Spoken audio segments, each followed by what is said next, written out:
Hey, welcome back to Inner Voice Whispers. My name is Zendaya. Today we are going to be talking about vision boards. If this is your first time making a vision board, if you're looking to update a vision board, or maybe you just need some new ideas, stay tuned. I got you covered.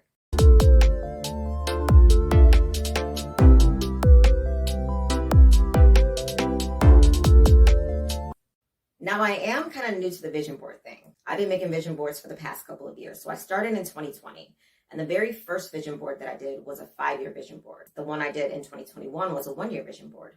This year, I'm going to be doing a 6-month. The vision is always changing. It's always evolving. It's always maturing and growing. It's important to always update your vision board according to your new desires. Once I realized that after making the 5-year vision board, like half the stuff on my 5-year vision board, I no longer desire, although the other half has come to pass. So last year, I went ahead and did a 1-year vision board. And some of the things that I put on that 1-year vision board fell off. And not necessarily that it's not a desire, but sometimes when you have visions that involve you and somebody else creating something, things don't necessarily pan out the way that you want. So this year, I'm going to be focusing my vision board specifically on my desires and on what I want to do for myself and myself only, not necessarily something that depends on anybody else to create or depends on anybody else to help it grow or come to pass.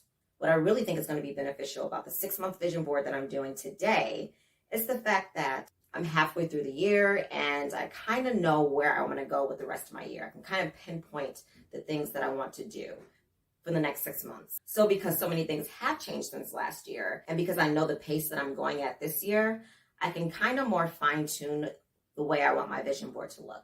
So I'm probably going to pick 3 or 4 things that I want to focus on for the next 6 months to bring them to pass, and I'm going to focus my vision board on that.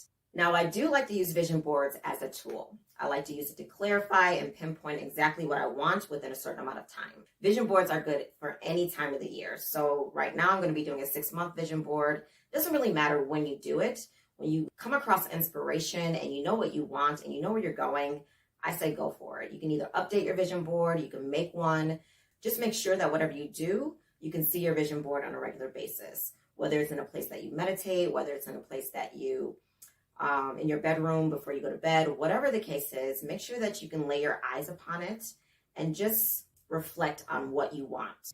Some great things to add to your vision board are affirmations. If you like affirmations, if you're into scriptures, definitely use those. I used those on my last 2 vision boards, and I also read them every day as I looked at my vision boards. You can add photos of yourself. You can add photos of the things that you desire. You can add photos that kind of show what you want happening. So whether you are walking into a house or whether you are a house that you bought, whether you are receiving a large sum of money, you can have a picture of yourself, holding out your hand, take a photo of yourself holding out your hand, and then having a picture of money going into your hand. Whatever your dreams are, whatever your desires are, you can make it as real as you want, or you can just kind of cut and paste photos from magazines or print them off the internet. That's what I did. Print them off the internet and kind of paste things together in that way. Now, there are different kinds of vision boards. There are digital vision boards and there are vision boards that are tangible, that you make by hand. I'm not really into digital vision boards because I don't tend to look at them. I mean, if you feel like subconsciously you're going to see it, you can put it on your phone, you can put it on your computer, your laptop, whatever it is that you are constantly in front of. But I just find myself that I don't tend to give it as much mind or pay attention to it. So that's why I need to kind of create something myself. And I also find that I enjoy this kind of creative outlet. That can also be beneficial to becoming more attached to your vision and helping it come to pass. Another cool thing about vision boards is that you can make it topic related. If you are already successful in your career and you feel like you want to do more traveling, you can do a travel-based vision board. So you can put all the different places that you want to go to and kind of number them, or however you want to design your vision board. If you maybe travel a lot, but you want to create something and have a business, you can make your vision board more business focused. So you can do whatever you want to do. Maybe you want to do a little bit of everything. You can do that as well. That's what I like to do. I like to do something business related. I like to do something personal related. And I like to do something more travel related.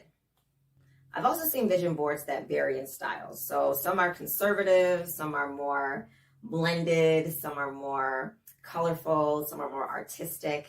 I'm not quite sure how this vision board is going to look. My last vision boards were very colorful and kind of artistic, but they were numbered. I've seen some vision boards where everything just kind of blends in. There's no numbering. There's no distinction between one thing or another. It's all just as if it's one big collage, which I thought was really cool. But most likely I will not be doing my vision board like that this time. So as a quick recap, decide on the time span that you want your vision board to reflect. Pinpoint the dreams and ideas that you want displayed on the vision board. Know what scriptures and motivational sayings that you want displayed on your vision board. Figure out where you're going to display your vision board so that you can see it on a regular basis. And last but not least, decide how you want to create your vision board. Now that we reviewed some of the basics, let's get started. Let's create. By the way, if you're still watching and you haven't yet, please be sure to hit the like button and subscribe.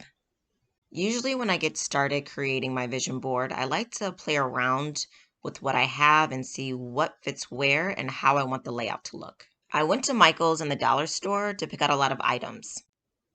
The first time I did my vision board, I had my photos printed on regular paper from the printer, and I just used colored ink. The second time I did my vision board, I had it printed like at Walgreens, and it was on some kind of printing paper for picture paper, and I found that was hard to stick to the board. This time I went to Office Max and had it printed on a matte paper that kind of had a shine to it, and these were also kind of hard to stick onto the board as well. So I've just been trying different things here and there. Just to give you guys a quick example, this is what my 2020 vision board looked like. This was the 5-year vision board. And right here, this is what my 2021 vision board looked like. So you can see the similarities and the differences and how some of the themes have carried across from year to year. What you see here is my arts and craft box. So I like to do a lot of creative work with my daughter as well as the vision board. So these are just a sum of things that I didn't end up using or that I didn't need over the last couple of years. I do go out and buy specific things for my vision board according to what has changed and what I want to update.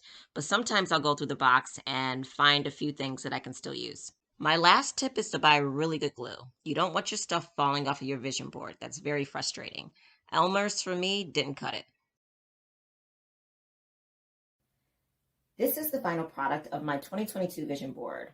I try to make sure every year that it looks a little bit different or as much different as I can make it look, just so that it keeps my attention and I want to look at it. Nobody wants to look at the same thing year after year after year. So I do try to change up the color combination. I try to change up where the 2022 label is going to go. And I just kind of bring along from year to year what stands out to me, what I want to continue to do, and what I want different in my life. I did not number them this time. Since this is a 6-month vision board, I didn't really feel like it needed numbering as far as what I'm going to get done first, second, or third. That was very useful for me when I did that last year and the year before, but I didn't really think it was necessary this year. This right here is my book publishing business, 100 Foot Return Publishing. This is going to be the first book that I'm coming out with, my children's book that I'm having illustrated as we speak. More information on that coming. This down here obviously represents travel. It's going to show all the different places that I want to go to this year and the different representations of that. So these are a couple places in Michigan that I want to do a road trip to and visit. I also would like to go to Paris. I don't think that's going to be happening this year, but I thought it was still nice to have it up as a reminder. Places to go out of the country. So passports, flights, just different kind of experiences that I want to be able to use. I have not used my passport ever, actually, except for work and work meeting just to prove my identity. But I would like to use it to be able to go somewhere. This is going to be representing my YouTube channel and everything that I feel like is going to be involved with that, which is creating, which is more inspirational things that I'm connected with. Gaining more subscribers and just getting myself out there a little bit more. And last, this is going to be what I want overall for my life, this section. So the orange tree continued to come over from 2020. I am looking to kind of get involved and start dating again. More money, of course, just meditating and exercising and spending time with my daughter and getting her in swimming lessons and just continuing to evolve in my personal life rather than my work aspirations or travel. The center I have 2022 is kind of going to be the main attraction, as well as a map of the earth, which kind of stems from the travel and just kind of a representation of expansion as well. Thank you again for tuning in and watching how I created my 2022 6-month vision board. If you guys have any questions, please leave it below in the comment section. If you have any ideas that you want to share or some things that you've done for your vision board, please leave a comment and let me know. I love to hear your feedback, and I will see you guys in the next video.